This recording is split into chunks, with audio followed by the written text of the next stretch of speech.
Good evening and welcome to the RISBJ and RIS Shanghai talk with Paul French about his new series, Rediscovering Travel Writing.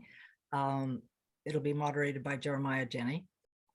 Well, thank you, Melinda, and good evening, afternoon, or morning, depending upon your preferred point of longitude. My name is Jenne. I'm a council member of the RISBJ, and I'd like to welcome you to the event, especially our friends and co-sponsors from the History Club of the RIS Shanghai. It's a cliche to introduce a guest by saying they need no introduction, but here I go anyway. Paul French is certainly not a stranger to members of either the RIS Beijing or RIS Shanghai. He is, of course, the author of two excellent works set in our cities, Midnight in Peking and City of Devils, a Shanghai noir, among many other notable books and articles. And a quick plug, including an article in our most recent RAS journal. As we know, Paul was a resident of China for many years, many years, perhaps more years than he'd like to admit. And while he's now based on a certain misty island on the port side of Europe, with recent news that the Chinese government is reopening the country to visitors, I'm sure we're all excited about a possible live event with Paul in the near future. For now, though, we'll have to rely on the miracle of Zoom as Paul introduces his newest project, China Revisited, a series of extracted reprints of mid-19th to early 20th century Western impressions of China, with excerpts from travelogues, memoirs, some of them written by missionaries, some of them by diplomats, military personnel, journalists, tourists, or just sojourners. And the best part is each one is fully annotated with relevant details that illuminate the encounters with certain historically interesting characters, as well as the intersection of these narratives with notable events. And Paul, it was a great pleasure of mine to read the first three excerpts in this series. And I'd just like to start and ask, what gave you the idea to present this material for readers, in some cases, 150 years or more after they were first published? Well, thank you, Jeremiah. I'm very lucky that I'm a member of the London Library in St. James's here in London, and it's a private members library, and it has an absolutely phenomenal collection. And when we went into lockdown here, which we called lockdown, but nobody in China would have really recognized as a lockdown, because we all sort of sat around in our gardens drinking rosé and ordering in all sorts of things and going out for long walks in the countryside. The London Library, because no one could get into the library, set up a scheme whereby you could just order books off of the database and they would post them down to you. And then when you finished, you just stuck a sticker back on the box and sent them back. So I decided that the lockdown here, which wasn't even that long, coincided with one of the loveliest springs and summers that we'd had for a long time. So I decided I'd like to do some travel writing, look at some travel writing, even as I couldn't travel. And I ordered up a variety of old travel books, of which the London Library has an inordinately good collection. Topography, of course, they would call it, but it kind of is really great. All first editions, all beautifully bound. And I started sort of going through them and reading them. And in those sort of long spring, summer nights, sitting in the garden, when the whole of the UK got absolutely plastered every single day and kind of ate too much, I did exactly the same and sat there with cheese, with biscuits, with the wines of Provence, and suffered my way through COVID, reading this old literature. And I thought several things. One was that, it would be nice to take some of these and reprint them. There are lots, of course, travel writing on China that's reprinted, but it tends to get a bit samey, tends to be the same people. I mean, there must be half a dozen Isabella Bird reprints. There must be half a dozen of the French sisters, no relation, and various other people. And most of it was to do with Shanghai and Beijing, or people having adventures out west. And I thought it was odd as well that there was so little reprinted, particularly on southern China, Hong Kong, Macau, and Guangdong. So I thought I'll start looking at that area. Then, of course, as summer inevitably turned to autumn and the nights grew shorter and we had to put a log on the fire, I started typing up the bits I thought were really interesting. And of course, that was the decision I made when I thought I'm going to abridge it. I don't think people really need, some of these books are massive, right? 500 pages of the Dr. Reverend Benjamin Crouch Henry, or of the thoughts of Florence Gordon Cumming, or even the sort of exoticized writing of Harvey from the 1920s. What you want is just the good bits and the bits that really are useful to us as travelers. So, the walks they take through Hong Kong, the visits to Macau, and particularly the very detailed descriptions they give of Canton, Guangzhou. And I thought, let's extract those. Let's put all of the sermonizing and most of the racism aside. It's impossible to strip it all out, but we can talk about that. We'll put most of that there, and I'll try and keep them fairly narrow and defined on the grounds that I think that people will enjoy reading 90 or 100 pages of these books. They won't necessarily enjoy 500 or 600 pages of these books. They become a slog, they become hard. And without annotations, for those who don't sit here all the time with the Wade Giles dictionary at their side, things can get a bit tough. And Chinese history, of course, is always complicated. So we decided to slim them down, make them into a nice edition, similar to the Penguin specials that we used to do at Penguin China.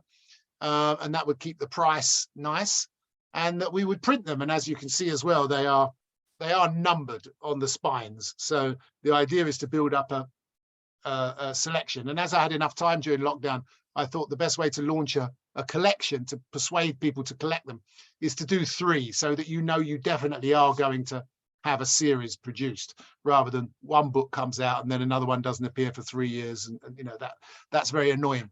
So I wanted to do 3, and then we could sort of roll on from there if they were successful. So that's what we've done. But shall I show you some pictures of the books? Would you like me to do that now? Yeah, some of these books I know contain some illustrations, or even were done by people who are well known for their artistic ability. And it'd be interesting to see some of the visuals that go with the words that you've presented here in this series. So yeah, please, let's take a look at some of the covers and some of the illustrations included. Okay, I'll give you a quick overview of the 3 books that we've done.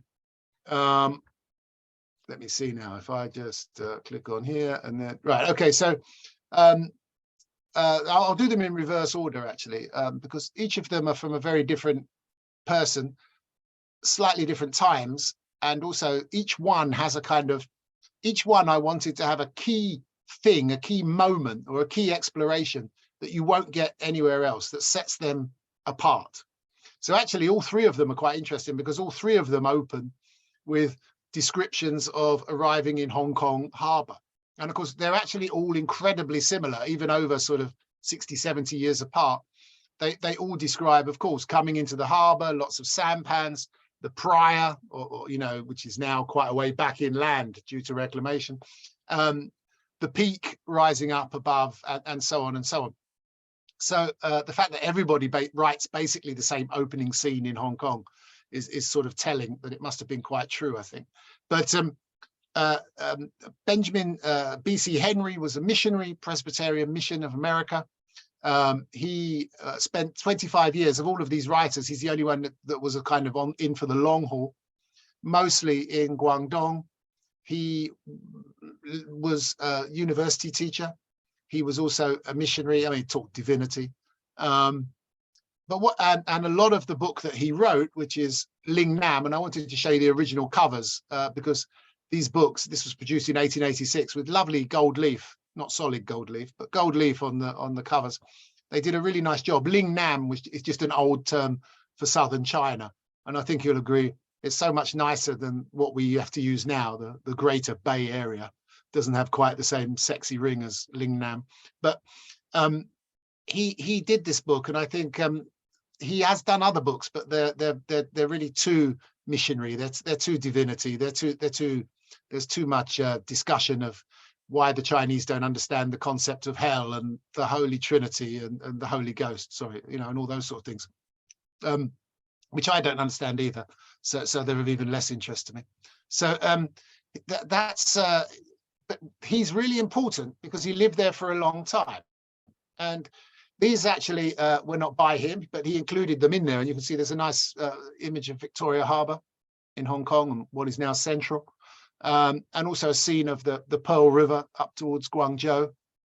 And then he used these, which he describes as being from a native artist. He never names the native artist, but they are reasonably interesting. The duck boat, the Temple of the Five Guinea, which everyone goes to there. And of course, everyone drew the French cathedral in Canton. Now, I'm not quite sure where B.C. Henry would have stood on the French cathedral, because on the one hand, it is a church, and he would have approved of that. On the other hand, it's the ones that kick with their left foot rather than their right foot. So he wouldn't have been so happy about that being such a dominant. The reason people always, every one of these books at this period shows the French Catholic cathedral is, of course, it just was so dominant. It's still there. It just doesn't dominate the skyline in the way that it once did. We'll talk about why I think writing about Guangzhou at that time is very interesting, because of the changes. But what's really important about the B.C. Henry book is that he was the first person really to go to Hainan, of course. And he went to Hainan really when Hainan was absolutely nothing. It certainly wasn't the Hawaii of China at the time, if it is now, and the home of Miss World. But it was really a very backward part of southern China. Didn't have much more than a bit of a coconut industry, which of course it still does. Really nothing went on. Various tribes, as he calls them, some of whom were quite antagonistic towards each other. And it was a very unknown place, even by many southern Chinese. He was like many missionaries, he had an expertise in something else.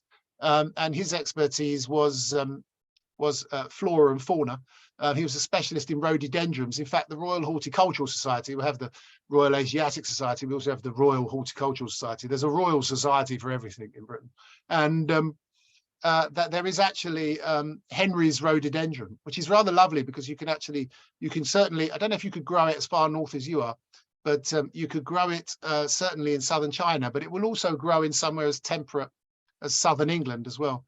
So I planted a few. I hope they're going to come up. I managed to get them actually from the Royal Horticultural Society, and hopefully they'll come up next year, and I can have a vase of them behind me when I give talks. So he was very interesting. So the point about B.C. Henry is it's the first description we really get in English, detailed description of Hainan Island, which is very interesting, as well as a very good description of walking through the streets of Guangzhou, which I guess is a composite. But you know, he builds it up into a sort of a walk, as if, and we go through it with him in great detail, of temples, shops, all sorts of things that he sees. Constance Gordon Cumming is a slightly different character. She was an inveterate, absolutely inveterate Victorian lady traveller. Right, she was one of those Victorian lady travellers. I mean, there were any number of them. She was also a highly accomplished artist. Scottish originally, and she travelled all over the world and painted things as she went all over the world as well. Excuse me, things have changed. I'm going to let a little light into the room now. She went there. Now, the really interesting thing about her is, although the book comes out in 1886, she was there in 1878, and she arrived in the harbour in 1878 on Christmas Day, and she went immediately to Friends on the Peak. She's one of these Victorian ladies who always knew the consul, always knew the governor, always knew the vicar at the local English church, and she always stayed with them. I mean, it was a sort of a ruling class Airbnb, really, sort of travelling around the world, sort of staying in places. And she stayed there, and she was a witness to the devastating Great Fire of Hong Kong in Christmas Day 1878, which absolutely burnt and gutted what we now know as the Mid-Levels district of Hong Kong. So when you walk through that Mid-Levels district, which is small, stepped streets, you think, oh, isn't it charming? Isn't it lovely? But it is, of course, what was built after 1878, when all the wooden buildings that were there were burnt down terribly in that fire. And she witnesses that. She also then goes on a very interesting street by street tour through Guangzhou, which is interesting. And then she finishes off by coming back to Hong Kong and going to Happy Valley for the races, for the big race day in February 1879. And it's quite nice, if like me, you're into horse racing, to know what the racing was like in 1879 at that incredible track there at Happy Valley. There she is. It's almost, I mean, this wasn't taken in China, although it is at the front of her China book, or at least it wasn't taken in Hong Kong, southern China, although maybe it was. I mean, it's kind of hard to imagine how a woman like Florence Gordon coming in the days before air conditioning, even at sort of December in Hong Kong, would have dressed really and not been completely uncomfortable all the time. But she must have got away with it. She traveled around. She seems to get everywhere. She's up every morning, sprightly dressed and out to explore and write it all up in the evening. That's quite amazing. She was an accomplished painter and sketch artist, and she drew these junks and other things here. And these are actually from when she went to Fujian. You can see graveyards, temples, pagodas. This is the kind of drawings that she did. And she, as I say, she traveled all around. So there's lots of paintings from the Highlands of Scotland to, she spent a lot of time in Hawaii and California. She traveled all over the place, never really stopped. And there's many, many books by her, and they're all 600 pages long.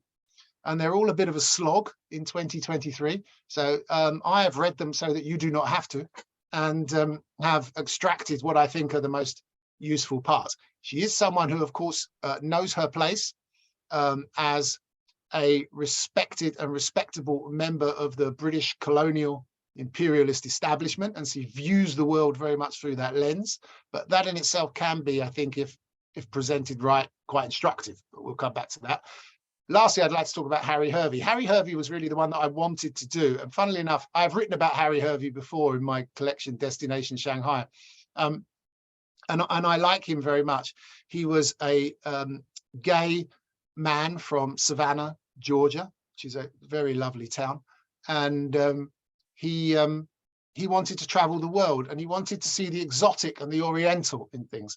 Of all these books, actually, this is the most exoticized, orientalized, probably fictionalized in some places, and extremely elaborate, extravagant language, which I rather like, but might not be everybody's cup of tea, and also has its own problems in 2023. But he's very interesting. He had already written 2 novels that sort of exoticized the East, about Indochina and India, before he even went. He used to sit around in Savannah in mandarins' silk robes that he bought in a junk shop in Savannah, sort of imagining himself in China. So there's also the problem, which I think this raises, which is very interesting, even for when we read travel accounts now of China, contemporary ones, which is he had a very strong idea of China, of what he expected China to be before he came. And so, of course, usually China lives up to you see what you want to see if you come with this kind of prior idea, right? Confirmation analysis, they call it in the sort of classroom, that you have the idea before you come, rather than come somewhere and then just experience it and write it up. And you'll know from reading travel magazines and travel books now that this happens all the time. Again, a lovely cover when it was originally published. This was the first one I wanted to do because, funnily enough, it came up that I'd just finished reading it, and the American laws changed slightly, and so it came out of copyright a couple of years ago, being 1924. I think we're now on 1926, 1927. You may have seen a lot of Agatha Christie has come out of copyright now, and all of Scott Fitzgerald, I think, is now public domain. So every year we move another year onwards. So I think next year we're 1927 or something. So this became available without any legal problems to use. And so I wanted to do one that was significantly longer. He's also very important for 2 other reasons. He goes to Macau and he writes a very louche, exoticized account of Macau. And writing about Macau is always like that. There is no straightforward, unexoticized writing about Macau. Everything is always very, very orientalized about Macau, which makes one think it must have been at least partly the way it was described by so many people. But then he goes to Guangzhou and he gives us another very intimate description of Guangzhou. But 2 things are very interesting in what he does. One is he's in 1924. So the Guangzhou he goes to, which is very narrow streets, crowded in on each other, a really teeming city. ceases to exist in a few years when Chen Jitang becomes governor of the region, and he institutes the great reforming governor who institutes all the changes that create this city with wide boulevards and a 1930s bund, sorry, and modern bridges and things. So this narrow city that Constance Gordon Cumming and B.C. Henry walked through in the 1880s, Harry Hervey sees the last couple years of it in 1924 before it goes through radical change. And then, completely by accident, which is included in the book, he is introduced via a Chinese man that he knows in America to Dr. Sun Yat-sen. And this is interesting on the level that he really has very little idea of who Dr. Sun Yat-sen is. But he is ushered in to meet him and told that he's a journalist because he's been sort of passing himself off as one. Even though he's just more a sort of sojourner voyeur, really. And he interviews him. And it's not the interview the Wall Street Journal would have done, but it's kind of a very interesting interview, and it's written in a sort of very interesting way of his impressions. But what's interesting particularly about it is that he does this interview in 1924. By this point, Sun Yat-sen already knows that he's got liver cancer. He already knows he's going to be sick. Soon after, he leaves Guangzhou and tries to bring together the warlords at a conference in Tianjin, and he goes to Beijing, and he's at Peking Union Medical Center, and he has treatment. And of course, by the spring of 1925, he's dead. But he already knows that he has this terminal disease in 1924. So I'm not going to say it's the last interview that Sun Yat-sen ever gave with a journalist, or a foreign journalist, or a specifically American journalist, but it must be one of the final ones that he ever gave, one of the final impressions, certainly before he left Guangzhou not to return. So that makes him easy. Here is Harry Hervey, by the way, just out of interest. There he is with his extremely wide-eyed cat in his home in Savannah. And you see him there when he was traveling China in 1924. So we've also moved into the age of photography by the time we get to Harry Hervey. But he took along a friend, actually a lover, a companion, as they used to say in those days, Christopher Murphy, also an artist who lived with him, and they were, I think, from Charleston. And he drew some of these paintings, as you can see, moving around theaters in Macau at the top, rainy days in Guangzhou, and in the heart of the native town, the sort of old part of Guangzhou that has since gone. So those are the illustrations that were provided in this book. It was a bit too early to put photographs in the book. I mean, he could have done, but his publisher obviously didn't want to, or he wanted to use these illustrations by his good friend Christopher Murphy, who was a noted artist. And Hervey went on to write lots of books, quite scandalous, sort of bodice rippers, really, set among with sort of Gothic tinge, set in Charleston and Savannah and all that sort of, lust in the heat down in those sort of places.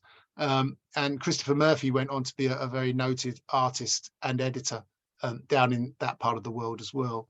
Became very well known there, the two of them. He's also not well known, but should be well known for the fact that he wrote the synopsis or the treatment for Shanghai Express, which is, of course, an absolutely fantastic film. It's a triumph by Marlena and Anna May.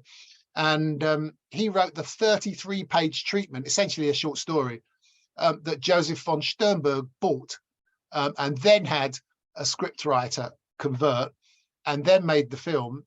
And it was one of the best grossing films of the Depression. It came out in 1932. And Harry Hervey was completely forgotten. He wasn't invited to the premiere. There's only a couple of places where his name is ever mentioned in association with it. And so it's rather a shame. But it was in that on that trip in 1924 when he visited Beijing and then got the train to Shanghai and then got the train again down to Hong Kong that he got the idea for Shanghai Express. And the idea for Shanghai Express was from the Lincheng outrage, which happened at the same time, the mass kidnapping of foreigners and Chinese by the bandits up in Shandong. And of course, as you know, at the RAS, that is the book that James Zimmerman has just done, which comes out next month talking about that. And that book ends I don't know where that book ends actually, but I mean that story ends, if you like, with the film adaptation or version of it, which is Shanghai Express, originally by Harry Harvey. So that's that.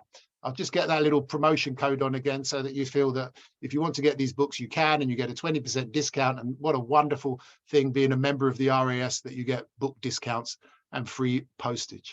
And I will leave that there and we can talk about that a little bit. I'll just do the stop share. Sorry. Sure. Well, we'll be sure to make sure to have those codes up also at the end as well. You know, one of the things I was thinking about as I was reading these is a challenge that sometimes I face as a historian. You want to capture what people said. You're looking at memoirs, you're looking at letters, you're looking at travel logs. But of course, trying to translate that into 21st century language is always tricky because there are attitudes, there are ideas, there are terms that are often used in these travelogues and memoirs that we don't use anymore. And on one hand, it's more than just problematic language. There's also, really profound issues of class, race, privilege that come through in these writings. And your job as an annotator, as someone who's trying to bring these memoirs back to life, how did you handle some of these issues? And what was your thought process in going through them? Well, I suppose your thought process is really, do we really need to, if someone's going to sort of, spew what we would now consider to be a load of racist bile, I mean, that might be interesting to the historian to understand changing cultural attitudes, but that's not quite what we're trying to do with this series. So therefore, it doesn't need to happen. On the other hand, there are words that will crop up again and again and again, and you cannot filter them out, but you need to put them in context. And by context, I mean, not simply that, say, for instance, a term that comes up, of course, a lot in the with a Victorian like Florence Gordon coming, or an American missionary of roughly the same vintage like B.C. Henry, but it's still being used by Harry Harvey. In the 1920s, and goes on being used. You cannot really remove the word Chinaman from these books. It's just used ubiquitously.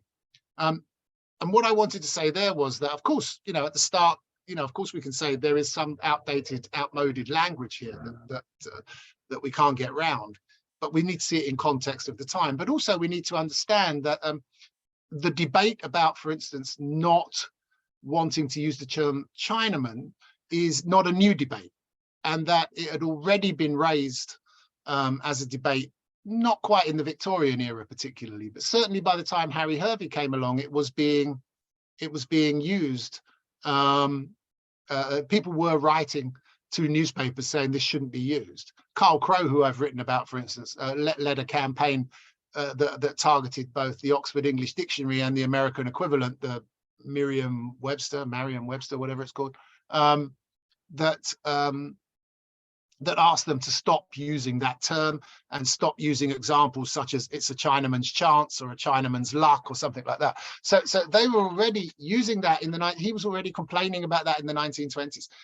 And they were having an interesting discussion, not always successful, with dictionary compilers and newspaper editors. He had letters in the New York Times, letters in other regional newspapers in America as well, talking about this. So therefore, that's interesting to know as well. The other term, I suppose, that is probably the one you can't get rid of is coolie, unless you're going to just blank out a large part of it. So trying to understand what the word coolie means and meant is sort of essential. And that's part of the annotating of things, is to try and put them in context. But at the same time as saying, look, when you see that word Chinaman, of course, we know it's a derogatory term now, but people knew it was a derogatory term at the time, So let's try and put it in that. There's a context there, as well as the context in which the writers of these books are using these words. One other question I had too was, when you're doing an annotation like this, and you're looking at old texts, particularly old texts written in English about China, there is a frustrating array of spellings and references to places, people, and names. And one of the challenges as a historian is trying to figure out like what, especially with foreign accounts, what are they talking about, and trying to line that up with the Chinese versions, which are, you know, especially even, I would guess this would be even more of a challenge because you're focusing on southern China for the first three books, where a lot of the spellings will also reflect the Cantonese language. So I was wondering, what were some of the more challenging aspects of annotation? And were there some places where you're looking at the word, like a word or phrase that's being used, and you're like, I have no earthly idea what they're trying to, what they're trying to say here? Yeah, there are. I mean, there are places that I just couldn't identify. Or, you know, particularly in southern China, you'll get places where 5 different villages have the same name. They're not necessarily that far from each other, and it's quite hard to work out which one they're talking about passing. But most places you can kind of work it out. You know, I use, I mean, there are any number of them, but McGilvray, the Reverend McGilvray, is one of the other things that missionaries were quite useful at was dictionaries. They did do lots of dictionaries, Shanghai dialect, Cantonese to English to Mandarin and so on. So I think McGilvray is the dictionary that I use, and he usually gets you somewhere close to the word you want to. But there are a couple of words, there's a couple of slang terms in Harvey that I think ultimately are words that he may have made up. Harvey is not necessarily to be trusted. He's an unreliable narrator, right? I mean, the other two are trying their best, but they're bound by their class and race and religious conventions. Harvey's out there just enjoying himself, and he'll make up lots of different words, and you just can't trace them. So most things you can trace back. Certainly, you know, the names of temples. I mean, Guangzhou was so full of temples, still is so full of temples, that trying to identify which ones they mean, where they might themselves not have quite got that hang of the, you know, someone told them it was called something, and then they wrote that down, and then when they got back to the UK to write the book, how were they, or America, how were they supposed to check the spellings, right? Google wasn't there, Google Translate wasn't there, all of the dictionaries weren't there, it was difficult. So tracking down some of the temple names is a bit hard. In fact, I'm having that trouble at the moment on a book I'm working on, trying to do all the temples of the, not all of them, but some temples in the Western Hills that people stayed at. And again, temple names, it may have been known by the foreigners as the Temple of the Black Pearl, right? Or was that a Johnny Depp film? I don't know. But anyway, it was like something like that. And then on the other hand, you've got, you know, temples. We have got the old books, though, that we can refer to. So, you know, you end up having to translate all the temple names so as to try and work out which one they're talking about. So it's just a process of elimination, and it was lockdown, right? So like, what else are you going to do? But so it wasn't too bad a process. And I guess, like you, Jeremiah, working a lot with documents over a reasonably long time, you know, you sort of become at least undergraduate level Wade Giles, right? You know, and I'm sort of feel like I'm moving into master's level Wade Giles, and by the time I finish the next couple of books, I'll probably be somewhere close to PhD level Wade Giles. I sort of feel like now my Wade Giles is better than my English and my Pinyin, really. I just can't find anyone else to talk to.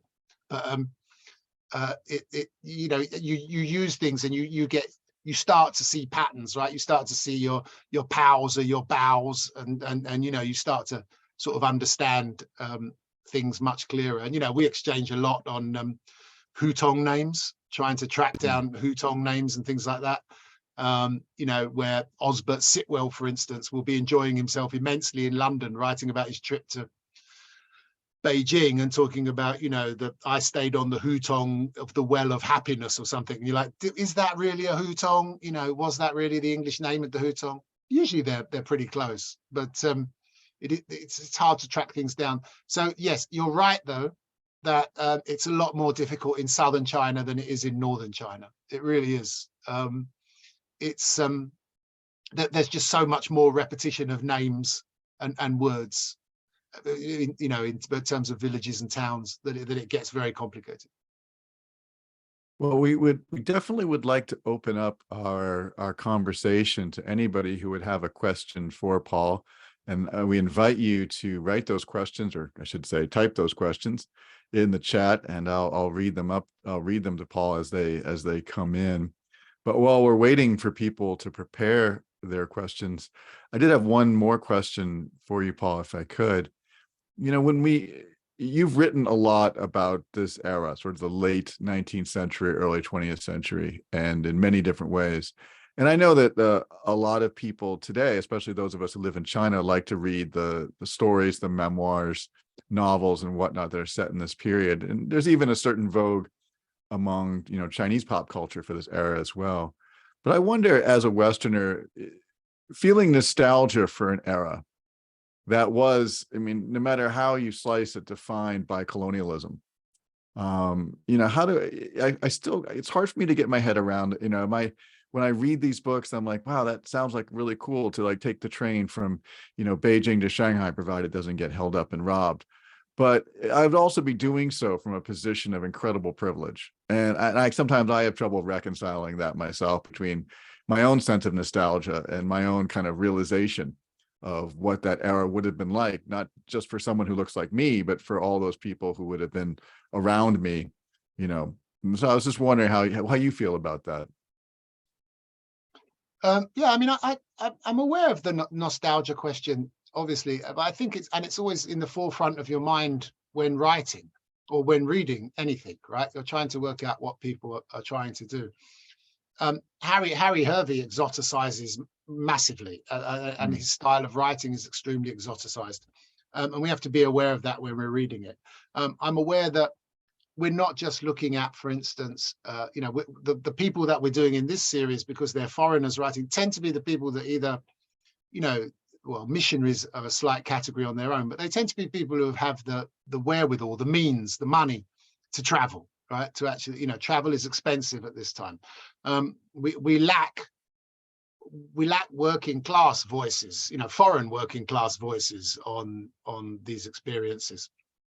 Sailors, soldiers, policemen could potentially have written these things, but very few of them did. I know we have a lot of Shanghai policeman memoirs, but you know, we don't have so much just traveling.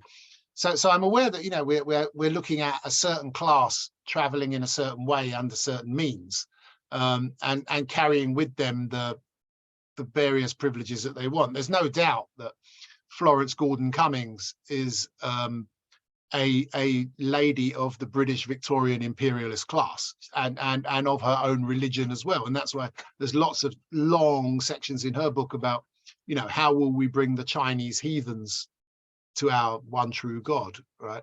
And there's no question in her mind that there is one true God, and that anyone who is not that is a heathen, right? So I think that's kind of interesting. That we can't get to things, but I've always tried in my work anyway to try and balance things. I mean, and also, of course, in something like City of Devils and a little bit in Midnight in Peking, I have tried to get away from writing about the slightly more privileged foreigners, although there's always different levels of privilege. But there was a lot less privilege in being a gangster on the run, or a white Russian emigre, or a European Jewish refugee in Shanghai in the 1930s. 1940s, than Florence Gordon Cumming is enjoying, or Harry Harvey, really, as a sort of someone on a round the world cruise. So yes, there are always these people. You're always trying to juxtapose what's going on with the community around them, but their accounts still have a certain value, and we also read them in a different way. Perhaps it's hard to tell, but I'm sure that well, it's not hard to tell, because we have the reviews, and in the introductions I've tried to discuss how these books were reviewed at the time they were published, and the way that we read them now, hopefully in a more respectful, sensitive era. We're looking at many different things that reviewers at the time are not. Reviewers are seeing this as an exotic world on the other, you know, place on the other side of the world that is being described to us, a place where the British and Americans and Christians are superior, right? And that is not being discussed. It's just how superior, and in how many ways are we superior. Yet there is still a desire to want to know things, right? Which is why we have this incredible amount of work on, you know, through the RAS, for instance, you know, on flora and fauna, on, you know, traditional practices, on myths and legends, on all sorts of things, right? There's an incredible intellectual curiosity as well. So I think as well, as long as you're appreciating those things and reading them in that way. You know, how we read. I mean, there are academics who could sort of put this a lot better than I can. But of course, you know, we are looking through a different lens to them. Yet I would not like these to slip from view and not be part of the roundedness of the organic whole almost of what we're looking at, which means looking at, of course, what Chinese were writing at the time, what other foreigners were writing at the time in other languages, you know, and what we also know from historical documents and books and historians that wrote later. Yeah, I mean, I would have to say I agree. I think that, you know, if we can read through some of we shouldn't be presentist about this and just simply apply all of our understandings today back on writers who had a very different context. And of course, when we read through that and we kind of look at what was being said, there are some really important data points about what cities look like, what places were like that, you know, are easily able to be found, even in some cases in Chinese sources. I do want to get to some of these questions, if I may. And there's a couple of questions that relate to Chinese travelers. And one of the questions, you know, we do know that there were some very good travel logs by Chinese travelers in Europe. There was a famous travel log by the writer Liang Qichao, who went to the United States in the early 20th century. And I was wondering if you had a chance, you know, comparing what some of these Chinese travelers wrote about or saw when they went to Europe or North America, have read in conversation with some of these travel logs from Western writers in China. Do we see some parallels in terms of the exoticism or the way that things were described? Well, I haven't made a sort of systematic study of those. I've only read them cursorily, but I've done a lot of work on those Chinese that came to Britain in the 1930s, particularly, right, or to Europe. They went to France as well. And you know, the group that actually I've written about in the Royal Asiatic Society Journal recently, Xiang Yi, the writer and painter, Shui Xiong, the playwright, Lady Precious Stream, Xiao Chen, the journalist, Dimia Xiong, the wife of Shui Xiong, who was the first Chinese woman in Britain to write her own autobiography of her time in Britain, and various other people, what's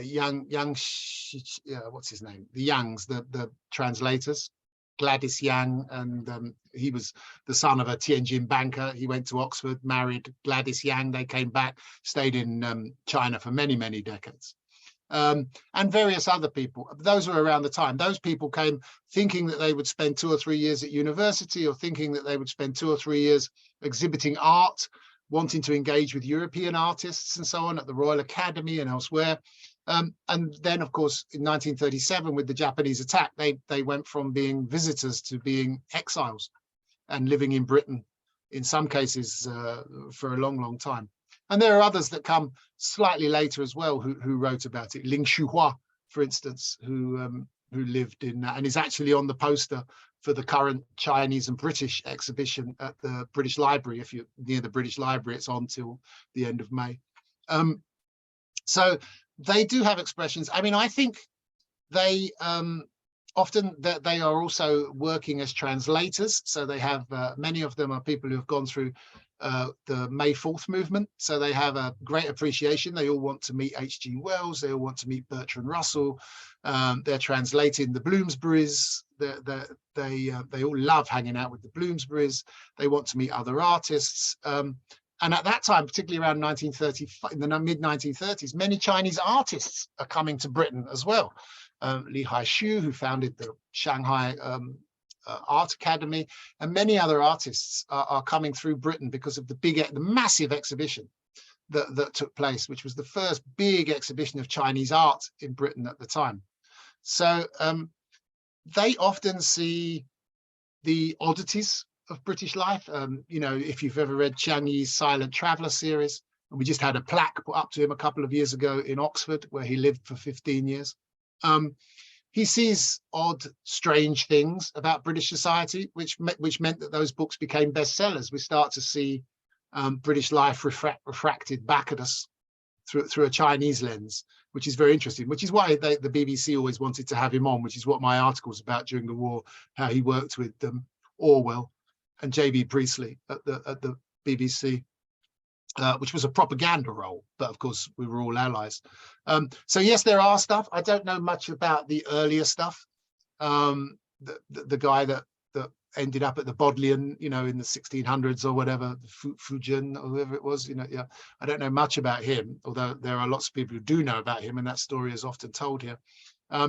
So I think there's probably someone else's project is to try and balance the two and see if they're going through different lenses. But I did a launch of these books in Hong Kong last week, and Julia Kuhn, who teaches English literature and particularly specializes in travel writing at Hong Kong University, her argument was that if you look at Florence Gordon Cumming particularly, yeah, there are just moments where you can see glimpses, right? That they suddenly start to appreciate something. They suddenly start to appreciate the burdens on women, or they suddenly start to appreciate perhaps the poverty, right? You know, that's sort of endemic in some of the back alleys of Guangzhou that they're going through.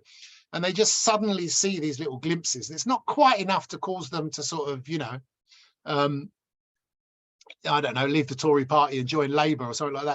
It's not that kind of massive moment, but they are kind of they are starting to see different things. And she maintains that those are the bits to look for as you read through these. That's good. That's really fascinating. I like that ability to kind of just find that nugget that's in the memoir that really kind of shows not just, you know, observation, but how the writer kind of comes to that realization. One book I wanted to recommend to the group as well, it's about travel writing in China by Chinese. And it's an excellent book if you're interested in the history of travel in general, and it's in English. It's Touring China, History of Travel Culture, 1912 to 1949, by the historian Yajun Mo, who I believe is at Boston University. And I highly recommend that if you're interested in these issues. Paul, maybe one more question before we kind of start to wrap up. When you're looking through, when you're looking through these books, was there one thing that jumped out to you as in like, wow, got to include that? Like, or when you were reading it, you're like, didn't expect that. You know, what was the surprising, startling aha moment when you were looking through some of these books and thinking about what might make a good republication? When you start looking through a lot of stuff, I like the idea that things recur, right? So, for instance, the notion that as soon as you arrive in Hong Kong Harbour, all of these sampans come out and they greet you, and they want everything that's on the boat. They want all the rubbish that's on the boat. They want the humans, you know, any human excrement that's on the boat. They want to sell things to the people on the boats. They want to offer up food. They want to buy soap, which was difficult to get at the time, apparently. So they want to do that. So this sort of notion that every boat that came in got these same sampans coming up means that I think then we got like a repetition that means that presumably this is true, right? I mean, this actually happened.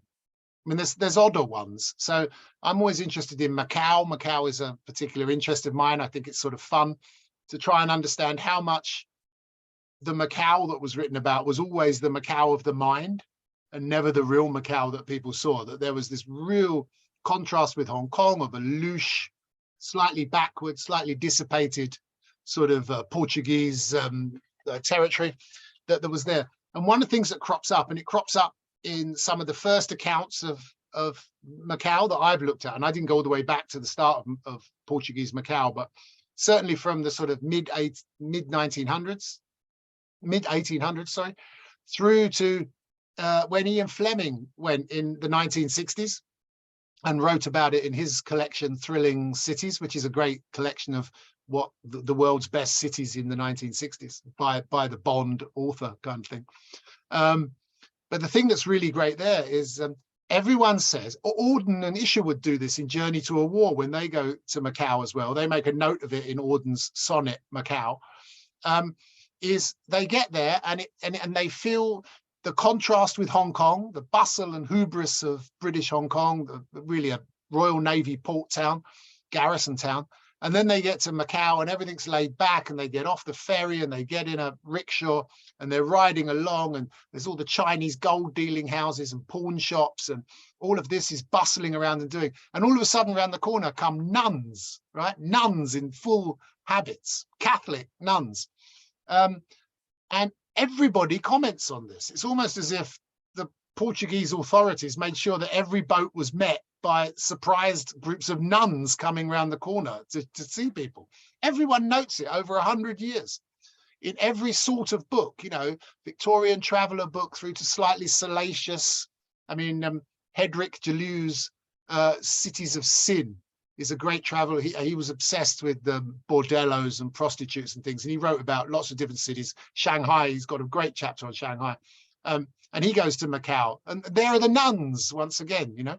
So one can only conclude that there were nuns, and I was doing this in Hong Kong last week, and many people will know Michelle Garneau that used to run M on the Bund and Capital M and everything. She was in Hong Kong, and she said to me, I was just in Macau last week, and I bumped into 3 nuns walking down the street. So there's still nuns walking around apparently in Macau. I was there, I didn't see any. But so there are little recurring things, and we see it again. If you read all 3 books, you'll see in terms of where people go and things that they notice in Guangzhou, particularly the things that are interesting, the craftsmen of Guangzhou, crafts that are doing crafts that you haven't necessarily seen, or itinerant hawkers of things are always being commented upon, right? And we see this as well when people go through the hutongs as well, when they go further north. These are things that people will talk about again and again and again, and they're obviously things that catch the eyes of foreigners. They're things that slightly surprise them or they weren't expecting, and also the fact that several people note it make me think I can include it in a book, because it must be something that would have been on those streets at the time, some element of the street life of those particular places. Well, Paul, thank you so much for sharing the first 3 books in the series, which are all now available from Blacksmith Books. Paul, we're coming up to the end of our time, but if I can quickly ask, or you can give it away, what's next in the series? Is there one in the pipeline, or are you still looking for your next excerpt for your anthology? No, I have a few that are interesting. I'm sort of I'm thinking that I think now, because we're not in lockdown anymore, so we don't have quite the same amount of time. So I think now that we've got the series underway with 3, we can kind of, you know, do one every 6 months to sort of build it up. So hopefully people will get a nice shelf. And I saw someone ask a question about the ebooks. Yes, the ebooks will have all the images in. It's just that the publisher that I work with prefers to sell copies of. He doesn't do ebooks at exactly the same time as proper books. And I think if you can find a way of getting hold of the proper books, they do make a nice addition. They're aesthetically very nice. I'm interested, as I always have been in my research, in American views, because I think that there is sometimes a more rounded, more interesting view from Americans than there is from Europeans, particularly the Brits. At this time, of course, you know, the Brits are so sure of their position in the world. They're so sure of their dominance that they tend to not always be as revealing as the Americans. The Americans, of course, again, after 1911, have this kind of shared, certainly Harvey does it. I mean, Carl Crowe, who I've published before, with Graham Earnshaw, his diaries of World War II and the Burma Road and arriving in blitzed Chongqing. You know, they have a certain, even if it doesn't work too well, as an analogy, they have a certain thing of, you know, we're 2 young republics that can learn from each other, you know, and we can work together. And this is like, obviously they're trying to work their way into China the way that the British and the French and so on tend to do it a bit more gunboaty. But I think American views around this time are really interesting. It's let's see, nuns. Someone saw nuns in Macau, and they decided to tell us that. Fantastic. I think that American views are often very interesting because they have a slightly different, broader mind on the subject. Often, not always, but sometimes they do. And there are, of course, a lot of the good people, if you look at it, particularly if they lived in country and were involved in things like the Royal Asiatic Society, where they were understanding their memoirs and their specialities of various things. And of course, people that I've written about before, E.T.C. Werner, for instance, you know, who was a diplomat, who became a sinological scholar, who wrote the book to this day on myths and legends in China. You know, his memoirs haven't been reprinted for a long time. They were published by the then fairly new publishing house of Kelly and Walsh in Shanghai, which published a lot of early Royal Asiatic stuff as well. Kelly and Walsh were the kind of Graham Earnshaw of their day, the way that he very kindly publishes the journal, the RAS China journal now. Kelly and Walsh did in those days. They live on, of course, as a shop in Hong Kong, though they have all the archives. So I think you know, there are people who have great little pieces of knowledge that they're able to express, and they also weave those into their you know, I think B.C. Henry's very good on Chinese temples. It's probably, you know, if you're reasonably open-minded as a missionary, you're going to be interested in the religions that you're trying to lure people away from as much as you are in the religion you're trying to sell them, right? He certainly is. I mean, that's not the case with all missionaries, of course, but he certainly takes a keen interest in, like, you know, what the opposition is, right?